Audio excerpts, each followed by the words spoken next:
What's up everybody on YouTube? AJ Russ back to discuss another video. And today we're going to be talking about the biggest takeaways from NFL Week 14. So there was a couple of good games from NFL Week 14. I will talk about the Bills and the Rams game. A total of 86 points scored combined between the two teams. That game was electric. Josh Allen certainly making his MVP case in that game even more, even though they lost. But we'll talk about that game more later. Then Thursday Night Football, the matchup between the Lions and the Packers. The divisional game had 65 combined points in that game, and the Lions ultimately won the game, sweeping the Packers this year for the season series. So they look really good. Lions have won 11 games straight, I believe, having a 12-1 record now. The Kansas City Chiefs won another one-score game against the Los Angeles Chargers. They also have a 12-1 record and are still positioned to be the 1 seed in the AFC right now. Despite all the one possession wins they've had, they still have a great record and they find ways to win. So that's the one thing about Patrick Mahomes and the Kansas City Chiefs. But there are also some stinker games too, not gonna lie. The Jaguars and the Titans, that's gross. This final score was 10-6. That's everything you need to know about that game. Then also the game between the Saints and the Giants, that's pretty disgusting too. So those are a couple of nap games that we'll spend brief time on. One of the other storylines from this week, but also the past 4 weeks, the Atlanta Falcons. They've lost 4 straight. Kirk Cousins hasn't thrown a touchdown since week 9. Has thrown, I believe, 8 or 9 interceptions in that stretch. It's bad and it's getting loud. A lot of fans want Michael Penix Jr. to start now. That's an intriguing conversation right there, but there's a lot of things to talk about because the Bucs right now, they're number 1 in the NFC South now again, and might win a division again on accident because of the precipitous downfall that the Atlanta Falcons have had. But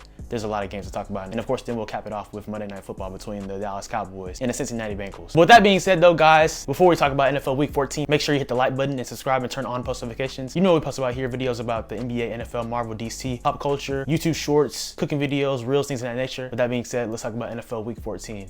Yes sir, SpongeBob. So starting off with the game on Thursday Night Football, the Detroit Lions beat the Green Bay Packers, winning 34-31 thanks to a Jake Bates game-winning field goal. Not only that though, it was a gutsy call by Dan Campbell to go for it on 4th down to pretty much put the game in and leave no time for the Green Bay Packers to get the ball back and try to either win the game or tie it up to go to overtime. So that was a good play calling move that paid dividends because the Lions are known notoriously for going on 4th down, giving their team the best chance to win, and that was a good thing. So had a good game overall from the offense. Jared Goff completed 32 out of his 41 passing attempts, 3 for 283 passing yards, and 3 touchdowns, only 1 interception. David Montgomery had a rushing touchdown on 51 rushing yards. Nothing too crazy between him and Gibbs in the running game, but they were able to provide balance when they needed to. And like I said, Montgomery got that 4th down conversion to set up the game-winning field goal. Also, Tim Patrick had 2 receiving touchdowns too. So the Lions looked good in this game. And for the Packers, their rival, they weren't bad too. They had opportunities to win the game. I think that Christian Watson fumble early in the game kind of changed momentum in terms of how they were driving. But Jordan Love, he completed 12 out of his 20 passing attempts, 3 for 206 passing yards and a touchdown. Josh Jacobs continues to have a really good year. He had 18 carries for 66 rushing yards and 3 touchdowns. And Christian Watson, though, despite the fumble, he had 4 receptions for 114 receiving yards. So not a bad game. And Tucker Kraft also had a receiving touchdown too. So it's just a really good game. I would say these are 2 of the top 3 teams in the NFC, including the Eagles as well into it too. So it was a really good matchup. And I think it was the Thursday Night Football game that we had been waiting for, and we were entertained for sure. But the Lions are most likely going to get the 1st seed in the NFC. The Cleveland Browns had a brief lead in this game, but then the Steelers ended up running over the score, and they won the game 27-14. Nothing really too much to be said. Jameis Winston, he had his flashes, but of course he was very streaky, and he threw 2 interceptions and also 2 touchdowns, completed 24 out of his 41 attempts for 212 passing yards. These are 2 teams on Hard Knocks right now, so I think that's an entertaining component about it too. We'll be able to see more of that leading into the matchup on Tuesdays, but this season has been lost for a while for the Browns. Jerry Jeudy had a receiving touchdown and Njoku did too, but nothing too much to be said. This team is talented, but they need a lot of improvement, and it's going to start with the quarterback position for sure. Do they draft one? Do they try to get one in free agency? Because Deshaun Watson, that contract is gross, but you got to do something about it. But for the Pittsburgh Steelers, they have a 10-3 record now, and you have to consider them one of the best teams in the league, not just the AFC, for sure a top 3 team in the AFC. But how Russell Wilson has played on this team since he has returned from his injury, completed 15 out of 26 passing attempts, didn't have the most passing yards, only threw for 158 passing yards and 2 touchdowns, but it was enough of what they needed. And Najee Harris has played good throughout this season. He had a rushing touchdown. Pat Freiermuth had a receiving touchdown. No George Pickens in this game, but they didn't need him, and hopefully his hamstring will be able to be healed for the stretch of the season and going into the playoffs. But this team offensively, defensively, they wear you out with TJ Watt, with Hayward, all of the weapons that they have. So this team is dominant, and it's going to be interesting on Christmas Day to see them play against the Chiefs too. But the Steelers, they got a good win. I talked about this game briefly in the intro, and this is going to be a briefly talked about game in general, but the New Orleans Saints beat the New York Giants 14-11. Not an enjoyable watch at all. Both of these teams are going to miss the playoffs, but the Saints have been playing better in the past month stretch. They're 5-8 now. The Giants, they're trying to get the number 1 pick, but they'll most likely get the number 2 pick because the Raiders, it really doesn't get as bad as there. But yeah, and the Giants, they had an opportunity to try to get the game to field goal. They had the opportunity to try to get the game into overtime, and they had a blocked field goal. Just nothing too much to be said there. And Drew Lock didn't have a terrible game. I mean, he almost threw the ball 50 times, so that shows you the lack of running game that they have. But yeah, it's just tough if you're a New York Giants fan and a New York Jets fan. But the Saints got the win in this game. Derek Carr played solid. The defense is good there, but we know what it is with these teams. Just nothing really to sneeze at all. Talking about the other New York team, the Jets lost to the Dolphins in overtime, losing 32-27. 36. The Dolphins now have a 6-7 record, and in the 7 games that Tua has played since he's been back, they're trying to sneak back into the playoff picture and potentially be a wild card. And before talking about the Dolphins even more, let's talk about the Jets real quick. Aaron Rodgers had a really good game. I think it was his first 300 passing yard game in forever. I don't know the exact stat of games or how long it's been, but he completed 27 out of 39 passing attempts, threw for 339 passing yards and a touchdown. Garrett Wilson and Devontae Adams also went off. Garrett Wilson had 7 receptions for 114 receiving yards, and Devontae had 9 receptions for 109 receiving yards and a touchdown too, but it ended up not being enough. And I just think that when they fired Robert Saleh, it really just changed the whole rapport and dynamic of this season for them. The defense hasn't been the same because Jeff Ulbrich has had to compensate for the offense and defense, and he was just a defensive coordinator. So yeah, that's that. Their season is done. But moving on to the Dolphins though, their season might not be done, and if they continue to play well throughout this stretch, they play against the Texans next Sunday, then in the final few weeks of the season they play against the 49ers, the Browns, and the Jets again. Those are certainly winnable games, and they could try to be a potential wild card. I could see them maybe going 10-7 or 9-8 and sneaking into the AFC playoffs, so we'll see about that. But the running game was really non-existent. Devon Achane had a rushing touchdown but only had 24 rushing yards, and yeah, the rest of the rushing yards really wasn't memorable. But Tua Tagovailoa completed 33 out of his 47 passing attempts, threw for 331 passing yards and 2 touchdowns. Tyreek Hill had an amazing game, 10 receptions for 115 receiving yards and a touchdown. Waddle had 9 receptions for 99 receiving yards, and also at the end, Jonnu Smith had a game-winning touchdown in overtime. So they just look good right now. Like I said, they could potentially sneak in the playoffs as a wild card. Here's another game that we'll wrap up real quick. Similarly to the Saints and Giants game, the Jacksonville Jaguars beat the Tennessee Titans, winning 10-6. Kind of expected a game like this going in. I mean, both of the teams are bad. The Jaguars now have a 3-10 record, and the Tennessee Titans have a 3-10 record as well right now too. So it's not good there. Matt Jones threw for 220 passing yards, 0 touchdowns, and 2 interceptions. Their touchdowns came from Tank Bigsby, and that was it. And then for the Titans side, obviously they didn't score any touchdowns as they only scored 6 points. And the Titans are certainly going to have a question about Will Levis, because it depends on how they finish out the season. Are they going to end up drafting a quarterback or drafting a weapon? That's a huge question because they're going to have a really high draft pick. But Tony Pollard, he had a good game at least. That's the only positive thing about this game for them. Had 21 carries for 102 rushing yards. But yeah, someone had to win the game, and the Jacksonville Jaguars did.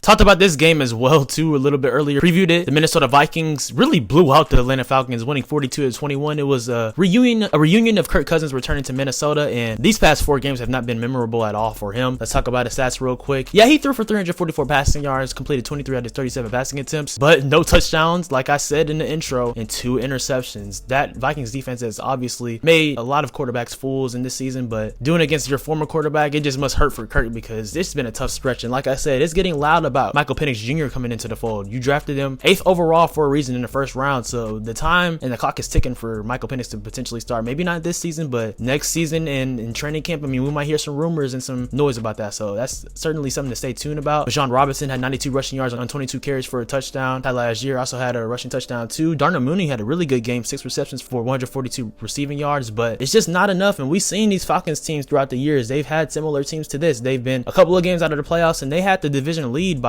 a few games, but then the Tampa Bay Buccaneers, they've creeped in and have really stolen it away right now. And for the Vikings though, Sam Darnold, he's going to get a bag from whatever team that potentially will sign him as a free agent. I think that the Vikings are going to stick with JJ McCarthy because they drafted him early in the first round and traded up for him. But Sam has played really good. No turnovers in this game. Completed 22 out of his 28 passing attempts for 347 passing yards and 5 touchdowns. Aaron Jones had 73 rushing yards, and Jordan Addison and Justin Jefferson went off. Addison had 133 receiving yards on 8 receptions and 3 touchdowns. And Justin Jefferson also did great for me in fantasy. He had 7 receptions for 132 receiving yards and 2 touchdowns. So the Vikings, it's interesting now because they're now 11-2, and we'll see how they do in the playoffs, but they look really good offensively and defensively right now. This game was really good. You have to give props to the Carolina Panthers. Even though they've lost in this 3-game stretch, they've competed with the Chiefs, with the Bucs, and now the Eagles, nearly winning all of those games, but they didn't. They now have a 3-10 record, and the Eagles won 22-16. But it's crazy, the complete 360 of this season. First went from Bryce Young going on the bench in week 2 to sitting behind Andy Dalton, and now Bryce Young in the past month and some change has looked really good in these games. And he did have an interception, but he completed 19 out of his 34 passing attempts, threw for 191 passing yards and a touchdown as well. So Bryce Young, I think it's safe to say that he's the quarterback of the future for the Carolina Panthers. And it's crazy how earlier in the season the conversation was the exact opposite, but just some patience, some time just learning from his mistakes and just working hard, what it'll do. And shout out to Bryce Young. He's showing that he was a #1 pick for a reason. But also in the running game, Chuba Hubbard, who got a contract extension, had 92 rushing yards and a touchdown. Adam Thielen, despite being a little older, had 9 receptions for 102 receiving yards too as well. So So the Panthers, they've been respectable in their fighting. That's the biggest thing you can ask from them at this point. They're going to get a high draft pick, but like I said, under Dave Canales, first year head coach, they look good in terms of how they're battling against these teams, similarly to how the Arizona Cardinals did last year. And you see how much they've improved this year too. So hey, that's a respectable thing. But for the Eagles, they got their 9th win in a row. Jalen Hurts really didn't have a good game, at least passing yards wise. He did complete 14 out of his 21 passing attempts, had 108 passing yards and 2 touchdowns, but you saw some frustration between him and AJ Brown, a lot of missed reads. I think that's the reason why. Also, Devontae Smith returning his touchdown, had a receiving touchdown, and Grant Calcaterra had a receiving touchdown too. So the Eagles, they've won 9 games in a row. Like I said, them, the Packers, and the Lions, they're the best 3 teams in the NFC too, and we'll see how they finish off the season and go into the playoffs as well. But it's a good one for the Eagles, and you have to give respect to the Carolina Panthers for how they've been fighting. I talked about the Falcons a second ago. Well, the Tampa Bay Buccaneers, who are now in pole position to win the division, they got a 28-13 win over the Las Vegas Raiders. The Bucs now have a 7-6 record, and shout out to Baker Mayfield playing good football. He is a gunslinger at times. This is my dad's favorite team, so he repeatedly tells me how sometimes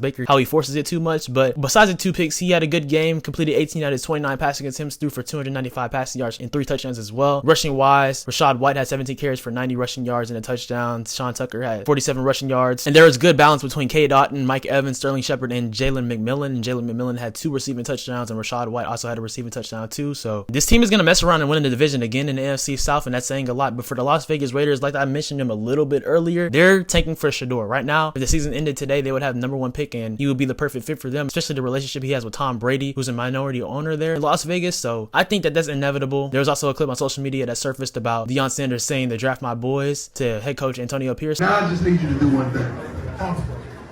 I need you to draft those Sanders boys next year.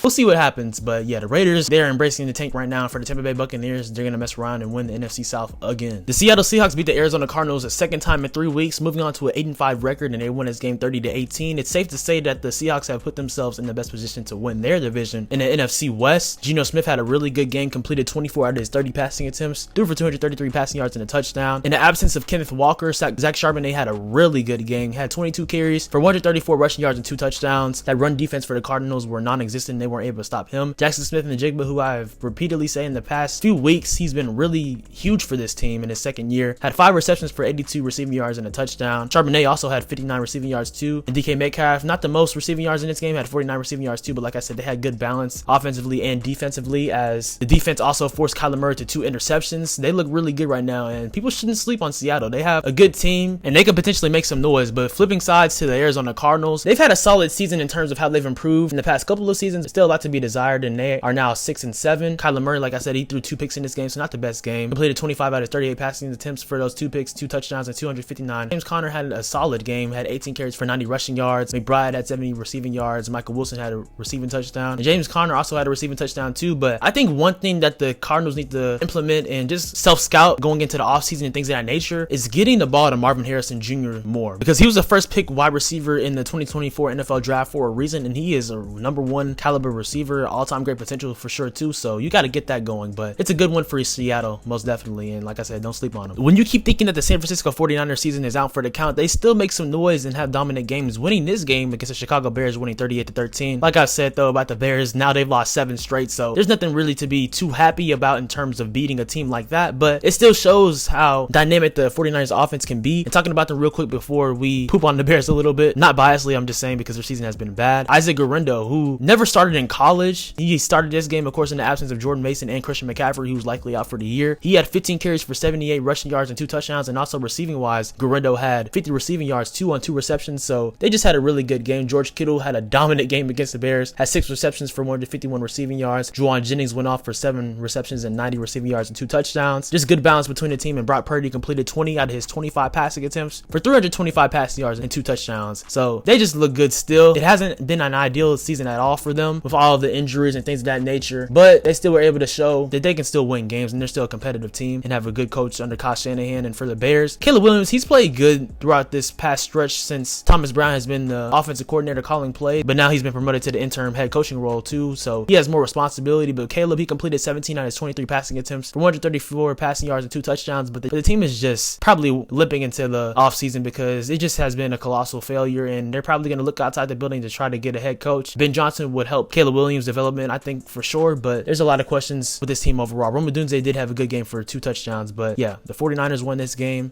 and both of these teams most likely will miss the playoffs though. So this game might have been game of the week, especially if you're a fan of offense. The Los Angeles Rams beat the Buffalo Bills, winning 44-42. This game was the definition of game of runs like in basketball. The Rams had a 24-14 lead at some point, and they were able to get cooking in the second half as well too, but the Bills were able to storm their way back. And getting into the stats real quick, Matthew Stafford completed 23 out of his 30 passing attempts for 320 passing yards and 2 touchdowns. Kyron Williams really made an emphasis on that Buffalo Bills running game and wore them out, had 87 rushing yards for 2 touchdowns on 29 carries. Then Puka Nacua and Cooper Kupp both had individual great games. Puka had 12 receptions for 162 receiving yards and a receiving touchdown. Cooper Kupp had 5 receptions for 92 receiving yards and a touchdown too. They just look really good, and now the Rams have a 7-6 record, and they can sneak into the playoffs in the NFC as a wild card potentially. Like I said though, the Seahawks likely will win the division, but only time will tell. But for the Bills, even though the Bills lost the game, Josh Allen had 6 total touchdowns, 3 rushing on 10 carries for 82 rushing yards, and also completed 22 out of his 37 passing attempts for 342 passing yards and 3 touchdowns. Khalil Shakir had 106 receiving yards and a touchdown on 5 receptions. Matt Collins had a receiving touchdown. Amari Cooper had 95 receiving yards too. So like I said, it was a lot of offense in this game. Josh Allen and Saquon Barkley for sure should be the 2 favorites right now for MVP, and only time will tell who wins the award. And this loss certainly will hurt the Buffalo Bills, I think, in terms of trying to get the 1 seed, but they're still 10-3, and if the Chiefs lose any more 1-score games, I mean, they potentially like 2 of them, the Buffalo Bills would have the tiebreaker for the 1 seed. So only time will tell with that. The Rams needed this game more, and they won the game, but it was a great watch for sure.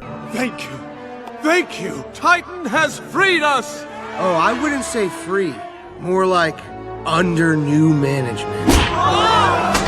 Speaking of the Chiefs, they were able to win another close game, beating the Los Angeles Chargers with a game-winning field goal, 19-17. They now have a 12-1 record, and the Chargers are now 8-5. I think we can safely say that both of these teams are going to make the playoffs. And talking about the Chargers real quick, it just continues to amaze me how Jim Harbaugh has won in this year in year 1. It really changed the culture and identity of the Los Angeles Chargers, who had a terrible season last year and had a collapse of a season in the playoffs in terms of how they lost to the Jaguars in the 2022 season. So he's really transformed a lot there and honing into the running game. And Justin Herbert, he had a scare when he was hitting the game, but ultimately played throughout the whole game and completed 21 out of his 30 passing attempts for 213 passing yards and a touchdown. Gus Edwards had a rushing touchdown, and he's going to continue to play more, him and Vital, as J.K. Dobbins was placed on injury reserve. But this team was good, and I think the defense really kept them in the game a lot, and that's one thing about the Chargers that has really changed their culture too, not only honing into the running game, but also their defense has been dominant as well too, and they were able to really limit the Chiefs offense for the most part, except at the end of the game where they pulled things through and Patrick Mahomes connected with Travis Kelce at the end to set up that game-winning field goal on a 3rd and 7. So it's just a testament to how Patrick Mahomes and the Chiefs offense and Andy Reid, they continue to get plays done to put them in position to win the game when they need it the most.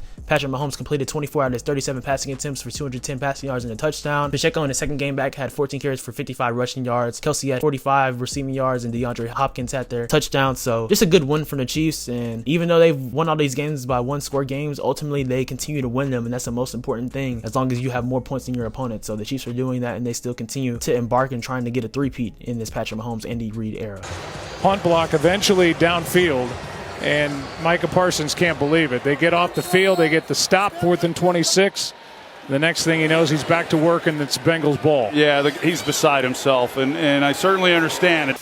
I feel your pain, Micah, as a Cowboys fan. The Cincinnati Bengals got a 27-20 win on Monday Night Football against the Cowboys, and not really too much to be said in terms of both of these teams' playoff chances, but the Bengals got a huge win, which they haven't had a lot recently in terms of when Joe Burrow has had huge games. He's having an MVP type of year, but of course the team is now 5-8, and realistically they aren't going to have anything to show for him, but he did complete 33 out of his 44 passing attempts, threw for 369 passing yards, 3 touchdowns, and only 1 interception. Jamar Chase also continues to have an incredible year, most likely will win a Triple Crown. He had 14 receptions for 177 receiving yards and 2 touchdowns. Also, Chase Brown had a receiving touchdown as well too. And defensively has been a huge issue for them, but Trey Hendrickson in the 4th quarter got a huge sack on Cooper Rush, which ultimately led to the game ended up being decided and the Bengals won. And the huge storyline is the Dallas Cowboys getting the block punt, and then of course 27 trying to grab the ball and take the score for a touchdown instead of just falling on the ball or let it just go away, which is common sense. But that's the Dallas Cowboys season in a nutshell for you in 2024, guys. I'm just frustrated as a fan, and I'm just ready for the season to be over, and honestly it's the best best thing because the Cowboys need to try to get Ashton Genty. It's really that simple in my opinion. But I'm really devastated for DeMarvion Overshown. It looks like his season is going to be over, and I'm just praying that he can get back for next year in a good timeline because he has been the Dallas Cowboys' second best defender this year in his second season. Was sidelined last year because he had a torn ACL, and this year he's just been amazing. So I'm just hoping that he can have a speedy recovery and just praying for him for sure because it's just frustrating. But yeah, man, and you saw the frustration that Micah Parsons had. It's just been bad, and I think that if the Cowboys finish off strong, that they will potentially keep Mike McCarthy, but at this point it's pointless. And like I've been saying, they need a revitalization, at least a soft rebuild in terms of a coaching staff and all things of that nature. And check out my Jerry Jones problem video because there's a lot to be said there. But yeah, the Bengals won this game. So yeah, guys, that's essentially it for the biggest takeaways from NFL Week 14. Let me know in the comments down below some of your thoughts from this week and really going into Week 15. Man, we only have a few weeks left until the end of the regular season and going into the playoffs. It's an exciting time with December football when winter football is here, so that's a good thing. If I had to rank the top 5 teams right now in the NFL going into Week 15, still gotta have the Lions at number 1 in my opinion, then the Philadelphia Eagles at number 2,